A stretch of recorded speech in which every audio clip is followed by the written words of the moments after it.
Hey everyone, in today's video, we are talking all about how to teach students to add transition words to their writing. Now that we are a couple months into school, adding transition words and more specifically temporal words like first, next, last, and words that kind of show the passage of time and what order things are happening in a story. Those are usually one of the first things we teach our students to add into their writing to make it a little more polished. So in today's video, I just have 3 quick tips to help you teach this to your students. If you're ready to hear these tips, give this video a like, subscribe to my channel, and let's get started.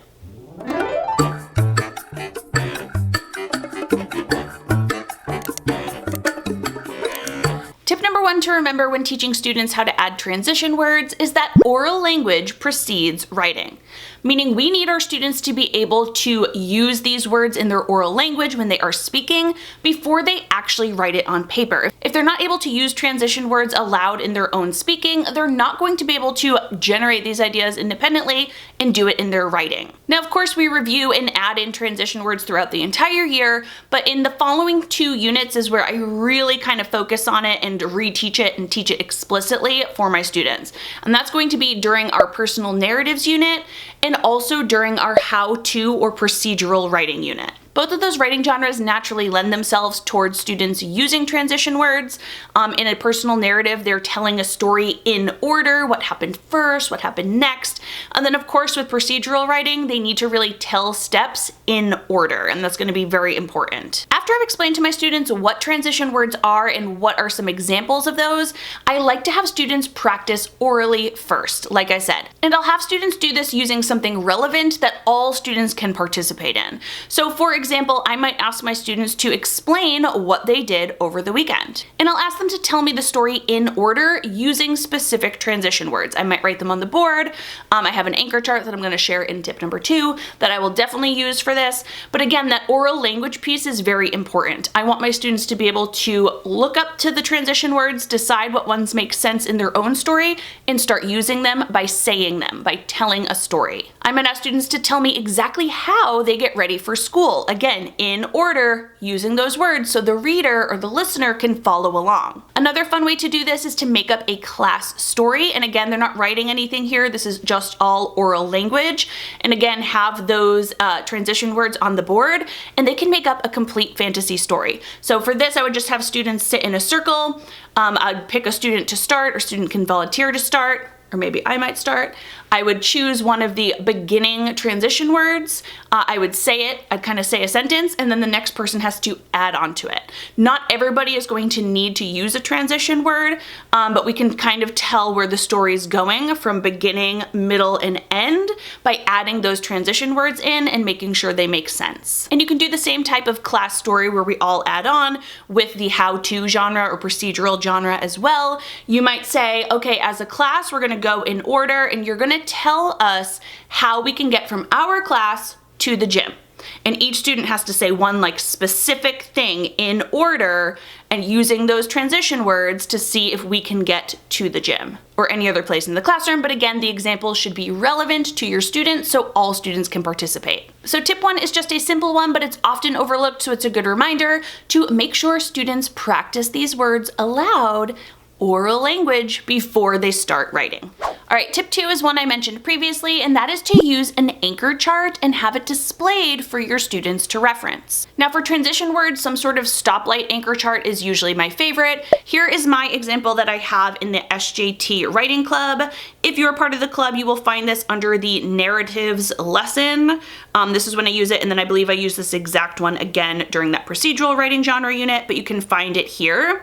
And what I love about this one is not only does it explain what transition words are, but it gives examples that students would use towards the beginning of the story, the middle of the story, and then at the end of the story. It also gives about 6 different examples in each category, so that way you can avoid the same first, next, last, first, next, last, over and over again that your younger students typically do. Now, just having an anchor chart up is not enough. We want to reference that anchor chart numerous times throughout our writing process. During that oral language piece in step 1, I mentioned referencing it quite a few times, so students can decide which transition word they want to use and which one makes sense with their part of the story that they're telling, especially during that like student storytelling where they're going around, because students towards the end will probably be choosing transition words from the red part of the anchor chart. You will want to make sure your anchor chart is nice and big so students can actually use it during their own writing. If it is an individual chart, you might want to give it to them so when they are actually writing, moving on from that oral part, they can actually look and see which transition words they want to use as a reference. You will want to model that as well. I've mentioned this many times before, but when I am teaching writing to my students, I create a modeled piece before my students go back to their work.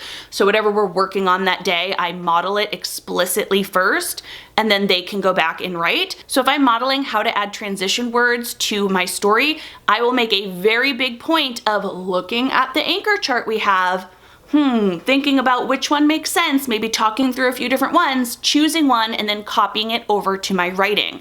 That's going to show students what it should actually look like for them and remind them to use that anchor chart as a reference. Now, not only will you want to reference that anchor chart during your writing block, but you'll also want to reference it during your reading block. We like to make a lot of connections between readers and writers because there's a lot of connections there, and it's a writing tool that authors are using in their books to choose those transition words. They are purposefully putting those words in there. So as we see them during our read alouds, we can say, hey, wait a second, in writing, what are we working on? Here's a transition word I found in the middle of the story. Look, we saw it on our anchor chart. I love the way this author uses it. So tip 2 is make sure you have an anchor chart and make sure you're using it wisely. All right, tip 3 piggybacks off what I just said with tip 2, but that is to relate reading and writing. And not only can we do this with transition words by using the anchor chart, but we can also use transition words when retelling our stories. This is a great time to do that reading and writing connection. So after you read a story aloud and you want your students to practice summarizing or retelling the story, have them see if they can write down some sentences using those transition words. And bringing it back to tip 1, it's a great time to have students do that orally first. Let's retell the story, let's use the transition words, let me say it aloud, and then also extend it by having them write it down. There's a strategy I love to use when teaching my students to retell a story. It's called stop and sketch, and I have some free sheets that look like this right here. Basically what we'll do is read a story aloud. I, as the teacher, will choose some stopping points, and I will have students sketch what was most important in the part that I read. So I usually do beginning, middle, and end. And then at the end of the story, they have kind of a beginning, middle, and ending retelling sheet that they can use with their oral language and explain to a partner what happened in the story. By using a simple sheet like this one, you can extend it by having students really practice trying to add those transition words as they are retelling what happened to their partner. That stop and sketch sheet is a freebie I've had for a while, so I will link that down in the description below. But again, it's a great way for students to connect reading and writing and add those transition words. All right, so just to quickly go over those 3 tips again, we have tip number 1 is to remember that oral language precedes writing. Tip number 2 is to display and use an anchor chart wisely. And tip number 3 is to connect reading and writing and use transition words during retelling. I hope you found these tips useful when teaching your own students how to add transition words to their stories.